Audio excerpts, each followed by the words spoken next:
Good morning, everyone. We have a topic of cell membrane from chapter 1st of class ninth. Cell membrane or plasma membrane. There are some important points for cell membrane. First point is that it separates the interior of the cell from external environment. It controls the exchange of gases between the two, internal or external. It bound the organelles in the cell such as mitochondria, Golgi apparatus and nucleus with specialized metabolic pathways. It acts as site for the production of photosynthesis or process of photosynthesis. It carries some receptor to the ligands to initiate a variety of reactions, that means to start a variety of reactions. The membranes are composed entirely of proteins or lipids. That means the membranes are mostly consist of proteins or lipids. This membrane is partially selectively permeable. That means they allow some solutes to pass through them. There are some functions of cell membrane. It provides a definite shape to cell. It gives protection to internal materials to cell. It is selectively membrane for the entrance and exit of the molecules.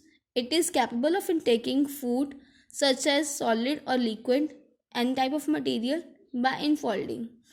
Now, there are some activities of cell membrane. First one is diffusion.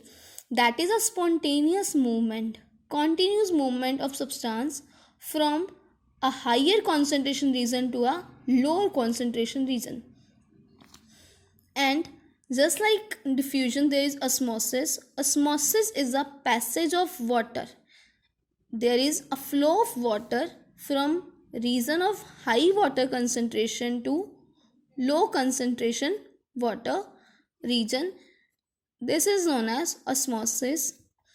In osmosis, we have three cases.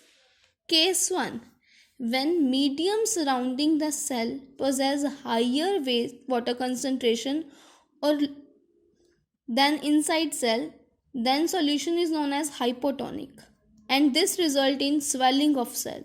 When medium surrounding of cell has low water concentration than the inside of the cell, then solution is known as hypertonic, or there result in shrinkage of cell. When there is same quantity of water or exactly same water concentration inside or outside the cell, then there is no net movement of water, and such type of solution is known as isotonic solution. Here other one topic is cell organelles. An organelle persistent cellular structure with specialized function that form a part of cell. Some important organelles are detailed as above or as ahead, that is nucleus, ribosomes or Golgi apparatus. First we will discuss about nucleus. Nucleus are found in eukaryotic cells. These are the largest cell organelles. Its shape is spherical to ovoid and size in diameter is 10 micrometer. It consists of outer or inner membranes. The nuclear membrane is perforated by nuclear pores. That means they have some pores which exchange of substance take place between the nucleus and the cytoplasm. It is a continuation with membrane with endoplasmic reticulum. Nucleus contain chromatin material that is consist of DNA with basic proteins called histones. Nuclear divisions occur when cell division occur. So after a cell division, each daughter cell forms a new nucleus or get a new nucleus. So nucleus is discovered by Robert Brown. Now another organelle is cytoplasm. Cytoplasm is aqueous substance inside the cell that contain organelle or inclusion. Inclusions means some insoluble cellular waste or storage products. Nucleus and cytoplasm together form a new organelle, that is protoplasm.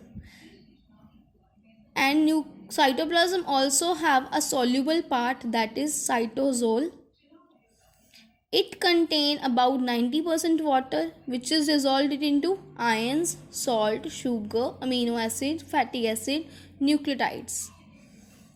The function of cytoplasm is it acts as a site for certain metabolic pathways, such as for formation of glycolysis, for formation of fatty acids or nucleotide or some amino acids. Thank you.